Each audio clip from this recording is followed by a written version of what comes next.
ilallah, baru kita baca kuncian. Apa fungsi kuncian? Itu untuk membersihkan dosa-dosa kita. Jadi setelah kita dibersihkan, syukur-syukur semua, kita dibersihkan semua, baru kita doa. Artinya layak kita sudah dapat paspor, dapat tiket. Oh, kita udah bersih nih, kita udah bisa doa nih. Baru kita doa. Bismillahirrahmanirrahim. Minta sama Allah. Ya Allah, aku kirimkan Fatihah untuk orang tuaku ini Fatihah. Ini Fatihah. Ini Fatihah. Yang susunannya kita mulai dari baginda Nabi, kemudian guru-guru kita, kemudian orang tua kita, saudara-saudara kita yang kita tuju, dan yang terakhir baru kaum muslimin dan muslimat. Begitu kajian yang harus kita baca.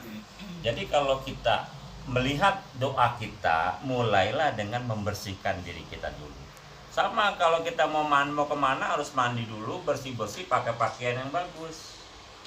Kalau kita nggak benar, terus kita doa, bisa dipastikan doa kita seperti nyanyian belaka. Bahasa Al-Quran itu kamu sebatas cuman berkata-kata. Jadi dulu saya pernah ditegur itu waktu baca Subhanallah, Subhanallah, Subhanallah, Subhanallah, Subhanallah. Padahal yang kita baca ratusan, ditegurnya gampang. Kau hanya berkata-kata kepadaku. Malaikat saja ketika aku menciptakan bumi ini bertasbih subhanallah, alhamdulillah, wala ilaha illallah, Allahu akbar. Kenapa kita cuma mengucapkan subhanallah, subhanallah, subhanallah? Inilah kesalahan yang terus berulang sampai dengan saat ini, hingga itu menjadi budaya. Setiap sholat kita baca subhanallah, subhanallah 33, alhamdulillah 33, Allahu akbar 33. Padahal itu salah. Jadi kita disebut cuma berkata-kata, cuma ngomong. Allah tidak suka. Bagaimana supaya Allah suka? Maka ucapkanlah secara jangan terputus. Subhanallah, alhamdulillah, wala ilaha illallah, Allahu akbar. Itu yang disukai Allah. Maka doa kita nantinya akan dikabul Allah. Itu yang sebenarnya. Jadi kalau selama ini doa kita tidak dikabul, kira-kira itu permasalahannya di situ. Diri kita belum layak, belum kenal, belum dekat karo Gusti Allah. Itu permasalahan yang kemarin. Yang kedua yang kita bawa pada saat kita doa, yaitu pengenalan diri kita. Ini buat yang baru-baru terutama. Apa sih yang kita kenal sama diri kita? Usahakan pakai pakaian yang polos saja. Dari bawah sampai atas yang polos saja. Kalau putih ya putih, kalau hitam ya hitam saja. Ya. Kemudian apa sih lagi? Pakai wangi-wangian yang kita apal. Wah, saya nggak betah pakai wangi-wangian, Bang. Biarin bau ketek, itu yang kita apal. Orang apa-apa. Sing penting itu bau kita yang kita apal. Kalau nanti ada bau yang ketiga, kita nggak kaget. Ya. Apalagi dimensi tahajud. Tahajud itu biasanya kalau udah kita naik, baunya hilang, muncul bau lainnya. Berarti selain itu ada selain kita di ruangan itu. Kalau kita sudah lapatah, aman kita. Artinya kita tidak akan pernah diganggu. Aman kita, karena kita sudah Islam. Tapi yang belum lapatah pasti akan diganggu dan ngikutin. Jadi itu yang perlu kalian perhatikan. Jadi wangi-wangian yang kita hafal, pakaian yang kita hafal dari warna. Kalau kuping saya pusing, zaman sekarang tuh ada handset tuh, tutup aja kupingnya dengan handset. Ya, kalau bingung ada jam, kalau saya ada suara jam tak tak tak, ikutin di kuping kita suara itu. Ya, suara detakan jam. Atau kalau di rumahnya ada akuarium, ada gemerincing air, dengerin suara gemerincing air. Kalau kita udah mampu menafsirkan dari kuping kita, dari hidung kita, pejamkan mata. Jangan sekali-kali kita buka. Meskipun ketika kita pejamkan mata, ruangan itu akan terang benderang. Ini ada yang udah terjadi pasti. Ketika kita pejamkan, apalagi yang megang kain yang dari saya itu terutama, biarkan aja. Meskipun kita merem, biasanya akan terang benderang itu. Luar biasa terangnya. Biarkan saja, jangan dibuka matanya. Pejamkan mata, bau-bauannya yang kita kenal, ucapkan kata-kata yang kita zikir. Misalkan la ilaha illallah, balikin dari mulut ke hati kita. Satu kata, begitu juga dengan lafata. Lafata. Di hati juga sama. Jangan berubah. Ingatnya kita, pikiran kita ini ngelihat diri kita yang berbaju. Kalau sekarang putih, lihat aja diri kita berbaju putih, enggak ada lainnya. Jadi pikiran kita jangan sampai mengser, itu yang utama. Kemarin Mas Bego saya bilang begitu, wah saya salah selama ini. Sebetulnya enggak salah, cuma prosesnya. Bisa proses itu jadi lama atau lebih lama. Tapi kalau urutannya benar, proses itu akan lebih mudah mempercepat proses ibadah kita. Paham nih ya? 3 perkara yang perlu diperhatikan dari kemarin saya bilang, ini tolong dijalankan. Ini terutama yang baru-baru, caranya kayak gitu. Oke Mas ya. Jadi apalin diri kita dulu, apalin ruangan kita, apalin rumah kita, kita hafal sehafal-hafalnya, baunya kita tahu. Itulah yang harus kita proyeksikan dalam diri kita. Ya. Kalau kuping masih dengar motor itu kan jadi masalah kan zaman sekarang, motor, mobil. Itu sama kalau kita ibadah dengar suara kambing. Di sini muncul kambing itu, enggak ada muncul kebo, enggak mungkin. Kita lagi ibadah, lagi la ilaha illallah, bunyi embe. Pasti di sini menerjemahkan itu kambing. Bentuknya putih, kecil. Itu kita tahu pasti. Sama dengan motor itu. Kita lagi, saya pernah juga begitu, malam lagi bunyinya weng. Di dalam hati kita, ecing nih. Itu pasti deh pasti. Itu jangan sampai kita terganggu seperti itu. Ibadah kekhusyuan itu terbelenggu telinga kita. Makanya kalau ada handset, tutup aja sama handset. Nggak apa-apa. Malaikat orang marah. Satu bunyi lagi, mesti suarain gitu. Ya supaya bunyinya lain dari luar itu hilang. Tutup aja kuping, kalau nggak kapas. Kadang-kadang kita ngeliat kapas ke orang mati ya kan, takut jadinya. Jadi handsetnya aja kita buat tutup kuping. Jangan ada HP-nya. Masa gagal botol minuman, ntar bener gagal botol Ya minuman. salah. Ya. Masa jikir ya begini. Malah gara-gara sebotol minuman begini. Saya handset itu sebagai penghilang bunyi. Gitu. Ini yang rumah kota. Dinyalain gitu. Kalau zaman saya dulu masih latihannya di tengah hutan. Jadi bunyinya cuma nik nik nik nik nik gitu kan, enak tuh jadi irama. Tapi ke zaman sekarang coba lagi kusuk bunyi motor, di sini kepikiran itu merek apa, itu pasti Langsung dijabarin ya. iya dulu saya ingat saya tuh bunyi kambing, mbak, wah kambing putih bunyi, itu kebayang loh di sini. Makanya yang jadi dasar utama kita zikir itu nih, mata kita pejamkan. Mata udah merem bang, semerem-meremnya itu kuping, nah kupingnya kita tutup ya kan? Ininya Lah ininya ini, makanya saya bilang mikirin kita lagi pakai baju hitam aja, putih aja, itu aja kalian ingat dah sampai bacaan itu nyampe, mempercepat proses dalam rangka mengenal Allah. Allah tidak mau disamakan, digandungi dengan yang lainnya. Kalau kalian dengar suara itu masih menerjemahkan suara itu, berarti Allah cemburu itu. Saya disamakan dengan kucing, saya disamakan dengan kambing. Kalau pikiran kita terbelenggu, masa saya disamakan dengan bunyi yang itu tadi? Makanya saya marah di rumah zaman sekarang, kucing dipakai kerincingan. Saya marah. Jujur saya marah. Saya ngomong gitu di RT, di arisan. Kenapa? jam 2 pagi saya tahajud, di atas genteng saya keriting gitu. Saya tahu itu kucing hitam. Jadi saya kesel, saya nggak sampai ngomong ke RT. Apa sih kucingnya ya? Saya hafal, dia kalau siang itu gentayangan. Makanya saya hafal, ini kucing udah gitu, dia melihara kucing, tapi kucingnya nggak dikandangin. Ini kan hebatnya orang kita, nggak miara kucing aja, kasih makan di jalanan. Padahal dia bukan beramal itu, dia lagi berbuat dosa. Nih, buat yang hobi kucing nih, saya kasih tahu nih, kalau ada kucing ya, kalian kasih makan di pinggir jalan. Kalau di Singapura, di luar negeri, Spanyol, nanti dia siang bawa skop. Jadi paginya dia kasih makan, siangnya dia bawa skop. Kalau kucing itu mengeluarkan kotoran, nanti dia yang buang.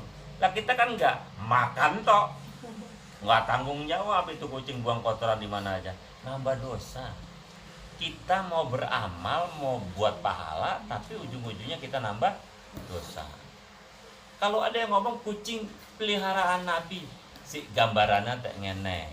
Nabi itu mencintai apa-apa yang Allah ciptakan. Bahkan seekor kucing itu yang menjadi dasar, bukan Nabi melihara kucing. Jadi itu jangan jadi patokan kita buat ikut-ikutan melihara kucing terus masuk surga. Enggak, saya jamin 1000% kalian melihara kucing 1000 masuk neraka juga. Itu enggak ada manfaatnya. Kalau kalian pelihara kucing, pelihara dia dengan baik, kasih makan, kasih kandang, rapiin, cuci yang bersih, itu yang bisa masuk surga. Lah kalau cuma modal makanan sekantong, tiap jalan dikasih makan, akan mengotori jalanan, kasihan PPSU, ya dong. Kasihan yang lain-lainnya, itu ada semut akan di mana-mana, mengotori jalanan. Pemikiran kita harus bisa jelas, jernih, mencintai hewan. Apa yang menjadi dasar kita mencintai hewan? Kita menghormati penciptanya. Sama kalian sama saya nih, saya suka salaman dengan orang, siapapun orang itu, saya menghargai penciptanya. Bahkan kalau di pesantren salaman itu gurunya duduk, muridnya lebih rendah dari duduknya guru. Karena apa tujuannya? Menghormati ciptaan Allah yang lebih tinggi derajatnya, diberikan ilmu, dan orang itu memberikan ilmu kepada kita. Kita kan enggak, coba di Masjid Baitur Rahim. Saya sampai geleng-geleng kepala. Orang kan enak aja sambil diri itu mau sholat sunat tangannya kayak tek gitu toh. Terkiri lagi tek gitu toh. Dia enggak ngelihat muka kita. Ciri-ciri orang yang bertakwa kepada Allah, apabila dia berjabatan tangan maka dia akan menatapnya. Jadi jangan kita salaman ke sini matanya ke sana. Enggak boleh. Ya walaupun begini nih, saya kasih tahu nih. Kalau kita bukan muhrim biasanya ada cara kan gini, tataplah. Jangan matanya begini berhadapan, matanya ke sana. Jadi tataplah orang itu. Gitu. Ya. Sama dengan siapapun kita salaman, maka tataplah. Kalau orang itu ada di bawah, maka rendahkan dirimu serendah-rendahnya. Tujuannya kita apa? Menghormati orang yang di bawah, bukan karena kita di atas semena-mena cuman menjulurkan tangan kita bersalaman. Tidak ada seperti itu. Semakin tinggi ilmu orang, ketika dia berjabat tangan, maka dia akan merendahkan dirinya serendah-rendahnya. Sama saya ketemu Syekh Abdul Qadir Jailani, ketemu Syekh Nawawi Al-Bantani, sama coba dia kalau ketemu kita, salamannya sampai kayak gitu rendah.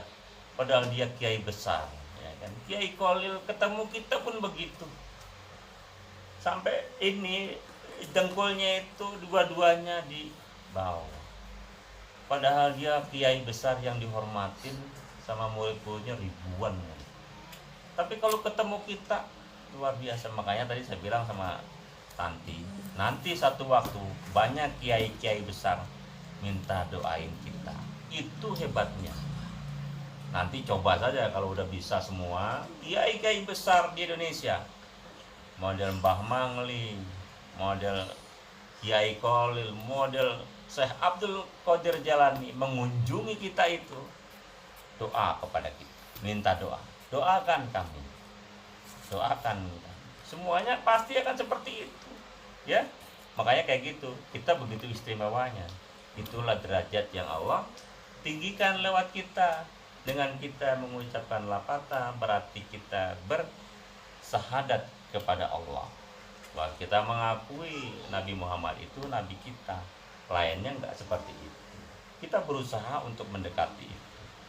Tapi semuanya terbentengi oleh nafsu dan keinginan manusia. Maka selamanya tidak akan pernah sampai. Terkadang kalau kita lihat kemana aja orang yang udah pakai sorban putih, udang-udang begitu, merasa udah masuk surga aja tuh, ya. Padahal saya bilang, saya pastikan wali songo aja nggak semuanya masuk surga. Saya pastikan ini, nggak semuanya masuk surga. Apalagi yang orang baru hidup zaman sekarang cuman pakai udang-udang, pakai sorban putih, bajunya pakai ya Mas Emang. Daster. Ya kalau sekarang bahasanya jurai. Padahal itu daster dipakai bapak-bapak. Ya tuh. Itu sebetulnya tak ada beda. Kita yang kadang-kadang membedakan. Di sini permasalahannya sebetulnya bukan agama, bukan keyakinan. Permasalahan kita di sini adalah budaya. Ya tuh? Kita cuma budaya, itu semua budaya Arab. Zaman dulu, makanya Kiai Kolil ngomong gini sama saya. Dulu Mas, zaman saya ndak ada pesantren Mabaul Ulum, pesantren Al Mubarak nggak ada. Dulu yang ada pesantren itu Lirboyo, pesantren Bangkalan, pesantren Tebuireng, pesantren Jombang. Betul nggak nih saya ngomong? Dan itu Kiai Kolil sendiri ngomong begitu. Lah sekarang kita bahasa Arab itu apa? Menjadi budaya. Lihat pesantren modern semua nama-namanya. Nama Arab. Bahkan kalau kita ke Banten, mohon maaf, siapa yang ke Banten, semua nama jalan itu bahasa Arab. Betul nggak yang orang Banten ya teman? Coba jalan ke Serang ke sana, di pinggir jalan semuanya. Itu nama bahasa Arab. Ini namanya menjadi budaya. Nanti Arab dipindahin kemari. Bukan agama. Ini kita menyingkapinya dengan harus ada perbedaan. Harus jelas. Jangan sampai kita membuat menjadi sama. Ya toh, apa yang Allah kehendaki, apa yang Allah inginkan, kita harus bisa memilah-milah, oh ini sesuai. Kan begini, kita dikasih satu bacaan. Apa itu Ummul Quran? Apa itu Ummul Quran? Ibunya Al-Quran. Asyifa, cuma satu itu, Fatihah. Fatihah kenapa? Mewakili semua isi kandungan Al-Quran, telaah isinya doa. Betul kan? Fatihah itu kan isinya doa. Kalau kita perhatikan semua isi Al-Quran, prosentasenya berapa yang cuma cerita? Cerita para nabi, cerita para rasul, cerita sahabat. Bahkan ada Luqman, namanya surat Luqman, itu kan sahabat, ada di Al-Quran itu. Sedangkan ibu dari Al-Quran itu termasuknya adalah suratul Fatihah. Itulah yang kita ambil menjadi ibu, menjadi dasar kajian kita, menjadi pokok dari ajaran kita. Makanya kita mulai Fatihah, di kita ada 3 tingkatan. Kita ikutin itu, bisa-bisa pakai tingkatan ketiga ketika kita baca Fatihah. Bismillah, bergetar kita. Ar-Rahman, ini Rahim, dengan menyebut namamu ya Allah, yang maha pengasih lagi maha penyayang. Getarkan itu di hati kita.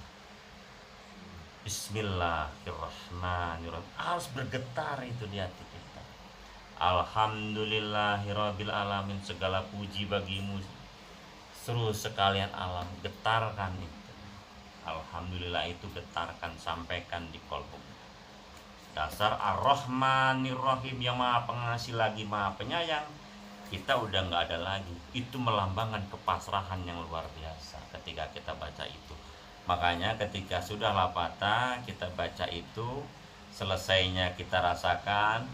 Ketika kita baca kita rasakan betapa hebatnya Fatihah itu.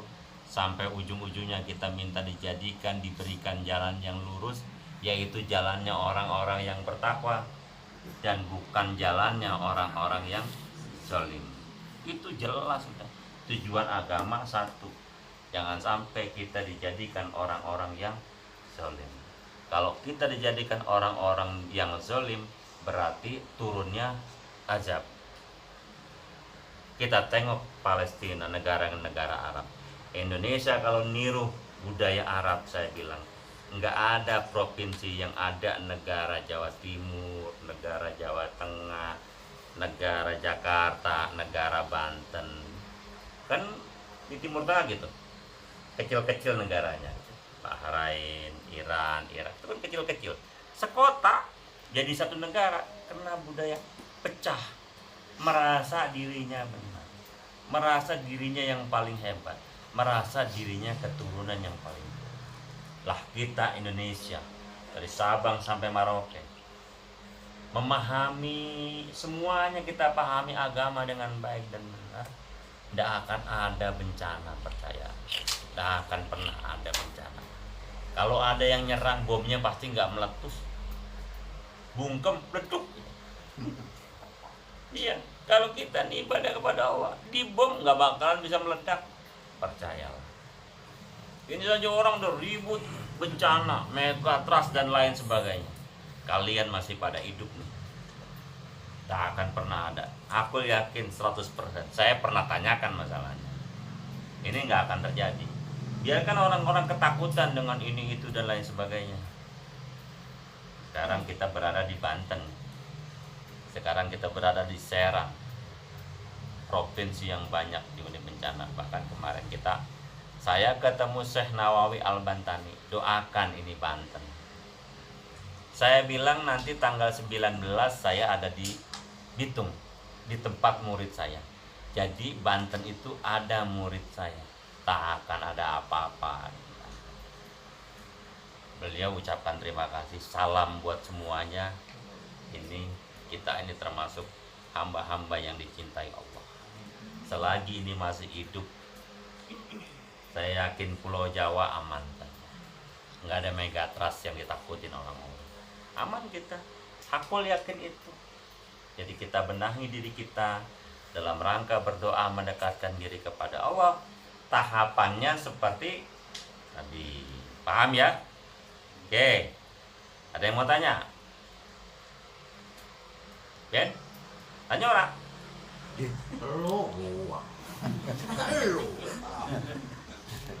Jangan sampai salah saya bang, doanya bang gini.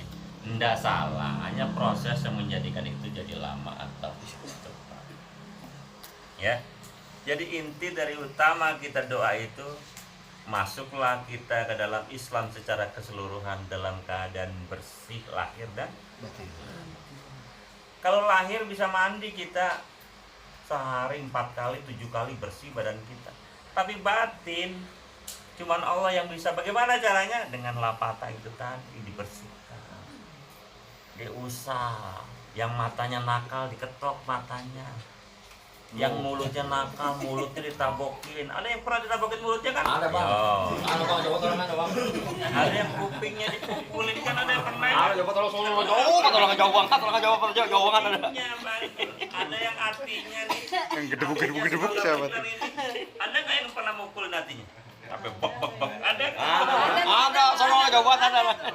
Ada yang tangannya yang dipukulin kan, dikeluarkan kotorannya, dikeluarkan semua penyakit.